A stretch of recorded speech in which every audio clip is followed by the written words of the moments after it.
feel like sometimes life is really mental. Dude, that's actually a really good name for a podcast. Realizing that a failure doesn't have to be the first time that you do something. It can be the 30th time that you do something you can fail. And that doesn't mean you're back to square one. I don't think your failures are something that you should keep hung up on. It should make you more excited for the next win. Hey everyone, welcome to Really Mental, where we want you to know no matter who you are, you're not alone. We're welcoming Benji Krol to the show. He's an awesome creator and influencer on social media, and we've had him on season 1 as well, so make sure you go check out that episode 2. I'm really excited to catch up about life and also talk about overcoming obstacles and how to have the confidence to go into the future and believe that things are going to work out. So if you're new here, make sure you rate us 5 stars and send this to a friend that you think could like it. And also don't forget to follow us on our socials at Really Mental Podcast. Also, I just want to let you know that Harrison was unable to make it on this episode, so it will just be me and Benji, but Harrison's going to be back with us next week, so don't worry. We're going to welcome Benji onto the show now, and so excited to chat, and yeah, let's get into it. Thank you, Benji, for coming back for season 2. Really appreciate you being here and excited to catch up on everything to do with your world and just mental health and where you're at now. It's probably been like a year, I would say, since we last spoke. First off, for the people listening, what does a tougher period look like for you? Because I know that's different for everyone. I think a really tough period is one of those periods where you just wake up and you're not excited for the day. There's just so much on your mind that's really keeping you down, and I think that's a really tough period. When it comes to like the tools that you have for, say, dealing with that and getting ahead of it, what are some of those things that work for you? Tools can come in like different shapes and forms. I don't know. Like the tools you use to get over a tough period are really up to you. A lot of people can say, oh, there's these specific things you have to do. I think something that a lot of people say is just, oh, talk to a friend, do something that makes you happy. But those are really general things, and I think your tools should be specific to you. So for example, things that work for me honestly are, I like looking back at periods where I already overcame something, even if it was something smaller than what I'm going through in the moment. And I like to look back at that time and be like, I overcame that, and these are the things I did to do it. And you don't have to do the same things, but it gives you that confidence to get out of bed and do it.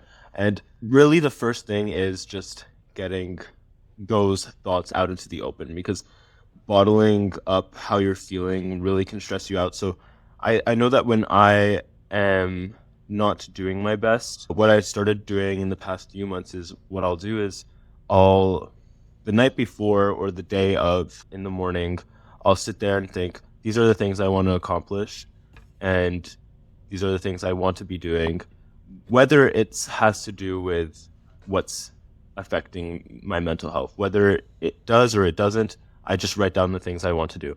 And it's like a list of these things, and I just go through them step by step, one by one. And I know once I've completed one, it makes me feel a lot better. And what I tell to a lot of people, and what I tell to myself also, is these lists of things that you have to do. You shouldn't feel bad if you don't complete everything in one day, as long as you're completing one that's a step in the right direction, because there's always the next day. But that's something that really helps me. It's just something small and simple, but it's like what gets you back on track to being fully yourself again. Yeah, I love that. That's such a good thing to do. I think for young people, there's probably not enough intention in terms of what we go out and do and how we spend our time.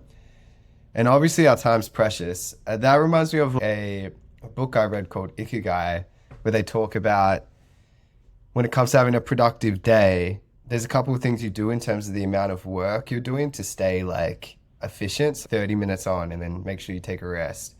And also they were saying writing down the things you want to accomplish helps get you closer.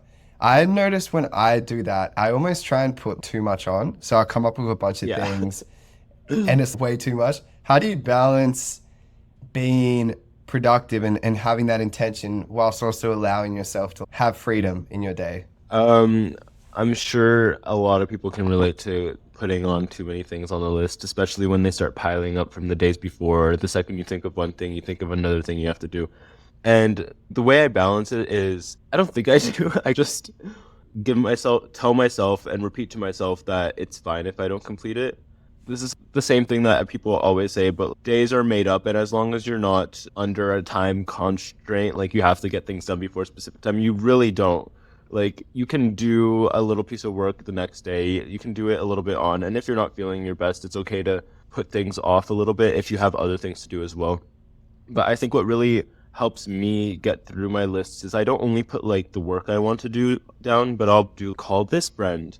It's not anything work related. It's not anything that I need to do, but it's something that I know will make me feel good and make me happy that I did it. I'll write down call my mom because it's good to call your mom and it's good to talk to your mom every once in a while. And since I'm not with her, I know I like forget about it because I have all these other things I want to do, but it's not work. It's just something nice to do that you should do. And I think that tends to stress people out when their list is only things that are things they don't really want to do. But if you fill it with things that are not putting the strain on your life and just actually adding to it, then it can make getting through these lists more easy, you know? I love that. And it also sounds like just finding that thing to do that you can do for fun. And that's Yeah. something that's also easy to forget as well, is what's the joy that like you're gonna go have today. It could even be simple, like for me, even like having some food or something. I don't know, Yeah. like a snack, something sweet.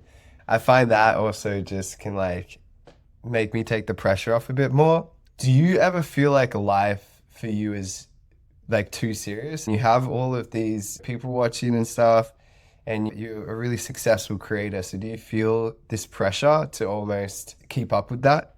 I think yes, and I think it's for sure something that a lot of people deal with in general. I mean, considering like the new Barbie movie that came out, did you watch it? Nah, not yet. I actually want to. I've been hearing it's good. It's good, but I think one thing that I got away from it that I don't think it's the main thing everyone's talking about, but I've seen a lot of people talk about it as well, is that her whole something that really gets her into this like dark space or mindset is like she's thinking, what is my purpose? What was I made for? Because she feels like she has to do the same roles, do the same thing, and has the pressure and stress of always needing to fit into doing exactly what she's supposed to be doing. When in reality, you don't need to only, if you feel you need to be doing something and you want to be doing it, then do it. But there's so many other things that you can do that I think people forget about. I got away from this movie. I was like, am I doing everything that I want to be doing? Or am I just pressuring myself into doing the things I think I have to do? And so I Yeah. sat down for a long time after the movie and I was like, there's so many things that I've wanted to do that I just completely forgot about because I'm boxing myself in.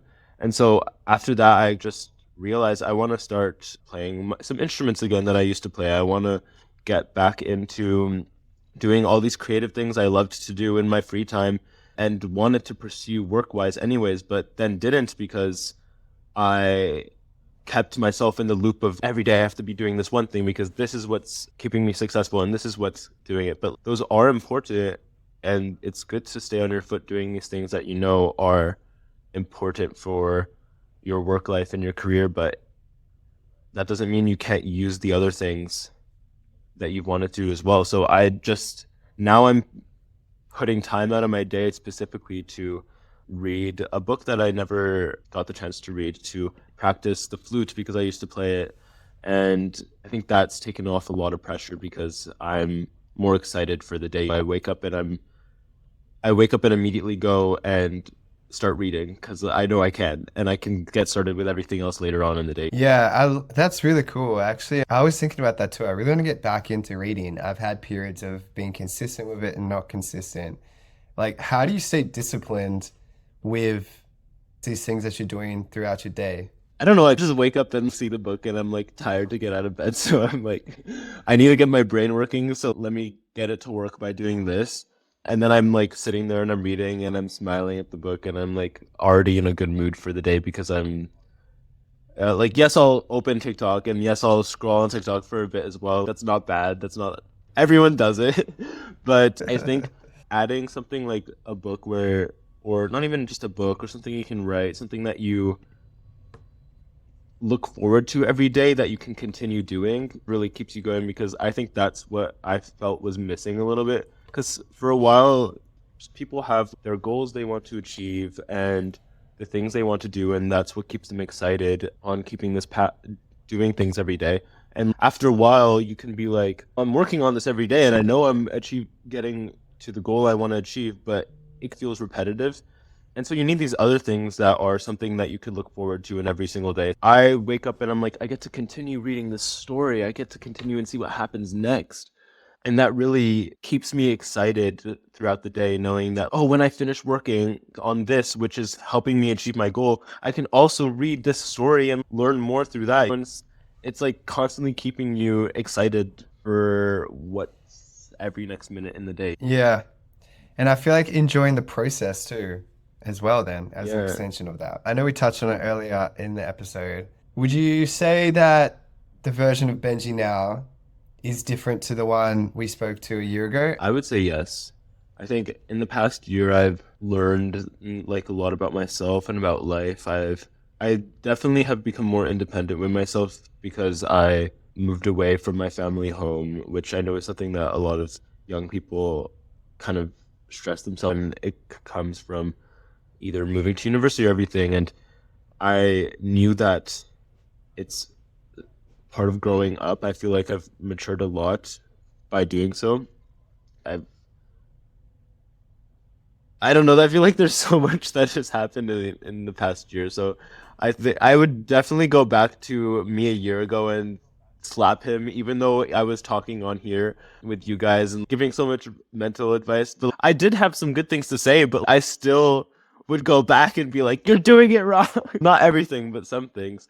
And I think that's a good thing to know, that you can still be doing good, but you that doesn't mean a year from now you won't be doing even better. And a year ago I thought I had it all figured out, and I had a lot of it figured out, but now I have even more figured out. And in a year from now probably be looking back at myself and slap myself again and be like, you're doing it wrong, or you have more things you could be doing. And we've learned so much.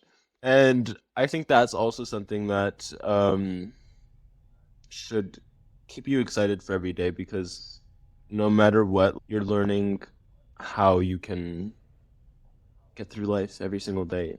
Probably, honestly, 2 months ago, I would slap myself. Maybe I should stop talking about slapping myself. It's so funny. Obviously, hindsight's 2020, and it's so funny looking back and seeing sort of the growth. And that's exciting that you actually can see that, because for some people, they can feel as though they've plateaued or just going like this through life. And I remember like we had a guest on, Miranda McKeon, and she was talking about when she was going through chemotherapy, she was saying each day, what's something that is going to surprise me? And so I think I just thought of that as you were speaking, because it's like, that's the exciting part of life. It's what am I going to learn today? What's something that is going to push me further? Obviously, it's tough when you don't know the steps in front of you. So how have you over the last year had the faith and like the hope that things will work out for future you? I've also gone through these periods of thinking, oh, things have plateaued, things are just staying the same, and I don't feel like things are progressing. And you have to sit down and confront that and be like, why do I feel like I'm plateauing? What would I rather be doing? Where would I rather be? And because I think a lot of people just let the feeling sit with them and eat them away, but they don't actually sit down and think about it and just process it. You need to do that to know how you can get out of this feeling of plateauing, and you need to confront it and realize that you won't just immediately just sit down and the next day like you're not feeling that anymore and you're out of it. You just have to find the steps that you can take to feel like that. And it can take weeks, it can take months. But as long as you know you're working towards it, I think that already can get you out of that feeling. And it's like I said earlier, where I feel like I've already had the worst part of the worst. Like, I've already gone through what I think is the worst I could go through. And at the time, it felt like the worst in the world. And before the time before that felt like the worst in the world. And the time before that felt like the worst thing in the world. And that made me realize, like, I've gotten through all of them. So why should the next one make me feel the same? Because every single bad period I've gotten through, whether it took a couple days or a week or a month of me just sitting in bed being depressed about it, and I've always gotten out of it. So I don't like letting anything throw me back into that, because you look back at yourself and you're like, why did I let this affect me? Why was I just sitting there doing nothing when I could have been doing everything else? Totally. And I think for people listening too, that like that's important to go through life with that mindset, because you want to make sure that you are giving your all and taking the step even when it is scary. Mm-hmm. It's so interesting you talk about that in terms of just understanding that you're going to be okay, because I was speaking to this with a friend yesterday, and we were talking about how he was saying no matter what you think is going to happen in the future, you're going to be okay. And I think that realization, even though it's so simple, people need to hear more, because everything feels so much scarier nowadays. I'm not sure what it is, whether it's like this pressure from social media to like do all of these things or like have lots of success in whatever your career is. But I think overall there feels like this fear amongst people our age of taking that risk and, you know, failing forward. What advice would you give to the person listening that is struggling with just going out and taking that step and taking that risk? I really agree with what you said there about that there's this huge pressure nowadays, and I think it's something that past generations haven't really had as much, because with things like TikTok and YouTube, where everyone's just constantly flexing all their success and everything they've done and everything they will be doing, whether it's in the gym, whether it's their career, whether it's their relationship, whether it's their traveling, what they're doing on a day-to-day basis, who they're friends with. Everyone, so many people look at all this and think, why is my life not like this? Why am I not achieving this specifically? And it puts you in this feeling being like, oh, I need to rush. Everyone's getting ahead of me. I need to be fast and do everything I can. And that's so much pressure that's put on yourself, because you can't just immediately the next day be this completely successful person. You can't immediately the next day have the perfect physique. It's impossible. And in the past, people didn't have this to look at constantly every day to remind them like, oh, you're not doing as good as I am. But you have to, it's the same thing that I've heard being said so many times before, but it's really about looking at just yourself and being like, are you doing better than what you've done in the past? And I think that's like the most important thing in general, to know that you are doing the best that you can and that you are still working towards the goal that you know you can achieve. So don't set your expectations for yourself high, but don't set them at your level. Don't set them at the level of someone else. And it's really just about starting with something small, because I think a lot of people will give up on things because they're starting out small. If you want to be a singer, don't be sad that you don't have the most amazing voice, that you don't sound like, I don't know who's a good singer. I can't think of anyone off the top of my mind, but We'll go like the most cheesy example, like Mariah Carey or something. yeah, exactly. Don't be sad that you are not, I don't have the voice like Mariah Carey. Go take your first class. Who cares if you sound like shit? You're taking a class, you're doing it. You're taking the first step, and with that next class you'll be better, and the next class you'll be better. So it doesn't matter. And who cares if someone says, "Oh, you sound like shit?" Be like, because you're practicing, you're going to get better. So it doesn't matter if you sound like shit now, because you're going to be better. And it's everything that you do in life has to be the same way. You have to look at it the same way, and that's what I like to look at life with, that mindset. Totally. That's a really healthy mindset and just important, because so much in our day and age is having the success, etc. And we don't give the backdrop to like all the failures and missteps along the way. For that person listening that wants to understand that it's okay to fail, what would you say some of the things you have, it feels, failed at that has helped you get to where you are today? There's definitely been a lot of failures. Ages ago, I wanted to see if I could design like a little clothing line, and I did. And I just did the thing where I went and made it and released it, and then I hated it. And I was like, this is shit. I don't want to do this. Sucks. Like, it didn't look as good as I wanted. People didn't like it as much as they liked it. I didn't like it. So then what did I do? I just scrapped it all and restarted and did it again. And then I loved it, and it was great. And I used everything I learned from that failure to do it again. And it's kind of realizing that a failure, it doesn't have to be the first time that you do something. It can be the 30th time that you do something, you can fail. And that doesn't mean you're back to square one. It just means you failed. And who cares? What's one failure out of 30? And even if you have 30 failures, then the next win you get will be so much more amazing. I don't think your failures are something that you should keep hung up on. It should make you more excited for the next win. Love that. Excited for the next win.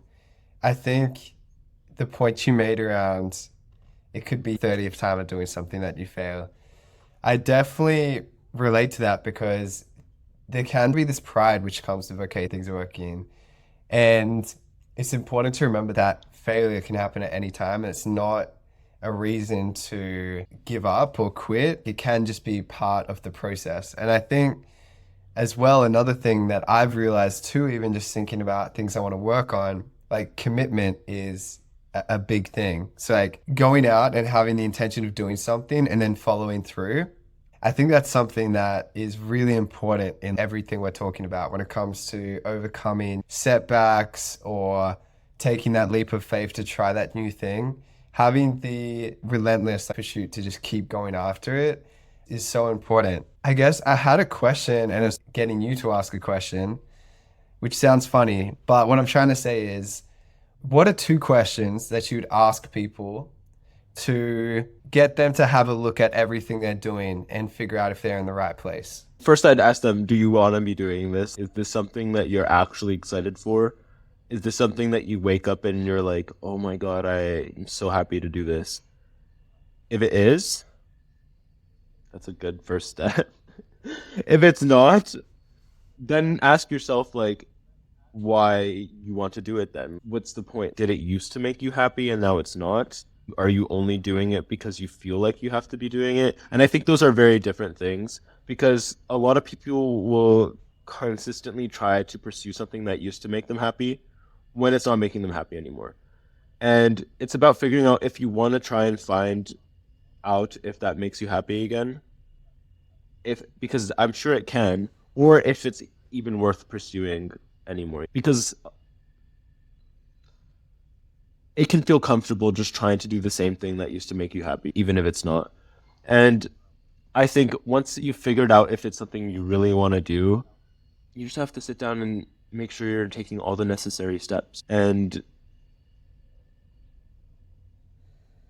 I think that's the main thing that you have to do. If you're taking all the steps necessary, then it's not a bad thing if it's going slowly.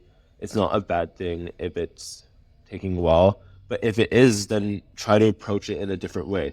Try to bring someone else in who can give their opinion on what you should be doing. I think mentoring is something that a lot of people need to make more use of, because there's so many people in the world who have gone through your situation, or at least some variety of the situation before. And the internet's such a great place to look for if you're trying to find someone who's been through a similar situation to you, like a very exact situation of you. And so I'll always look for someone, if I'm dealing with a specific issue, whether it's something to do with a specific work issue, whether it's something to do with a specific life issue, to go and see what they did and how they did things, because Yeah. everyone has a different angle, and being mentored by someone, whether it is face to face or just from some video online, is super useful, because you're not supposed to know how to do everything yourself. No one learn no is knows everything themselves. You don't come out of the womb being like, I know everything, guys. I don't need any help. Don't worry, I've got everything covered. You you learn from everyone, and I think that's what's most important.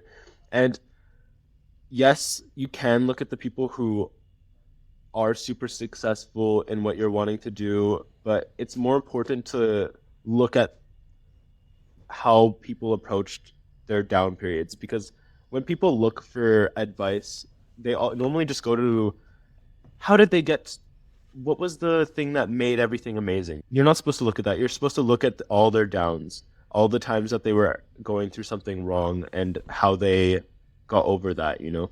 I love that you said that because mentoring is something that has been so useful for me in my life. And I think sometimes you just need to see someone else doing or having success the way you want to know that it's possible. And it's easy to just see that in physical form. I always think of like when people give advice, I'm like, is this someone I would go to for their thoughts? And sometimes it's Yeah. not. Like sometimes people just don't have that same experience. So they're going to just speak to you from what they know, which is not actually the most helpful advice for you in that Yeah. position.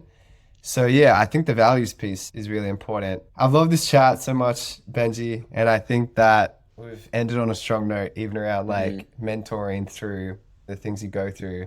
When it comes to your mental health for the future and where you want to be in a year's time, what does that look like for you, and how do you want to be feeling? In a year's time, honestly, I feel like I've just been going on an upslope in the way I'm looking at life, and I do not want that to go down. So I will make sure I am not going on a downward slope at any moment. And if it starts happening, then I'll know what to do, and I'll do everything I can to make myself feel better and get me back on track. And so in a year from now, I just want to be looking back at me now and being like, damn, we've come so far already. Whether like right now I feel 100%, and in the future I want to feel 100%, but it be 300% of what I am right now. And I want to do that just by achieving everything that I'm setting out to do, whether that's just my career or just little things in life that are making me happy. Do everything that's making you, that you want to do, but you're not doing because you're too scared or uncomfortable to do it, so that you can say that you did it. And then you can add more things to the list that you are going to do. When people meet someone that can say, I've done this, everything, and you're like, wow, I wish I did all those things. Why don't you just be that person who's done all those things? Then you can be the one that everyone's looking at being like, damn, he's done everything he was scared of. He does everything that he wants to do. He's learned all these skills because he wanted to do them. I want to do that. And then you get to inspire other people to do the same. Exactly. I love that, man. Thank you so much for your time and for joining us for season 2. And hopefully, if you're cool with it, we'll be able to do the yearly check-in and just see where you're at next year too. That would be awesome.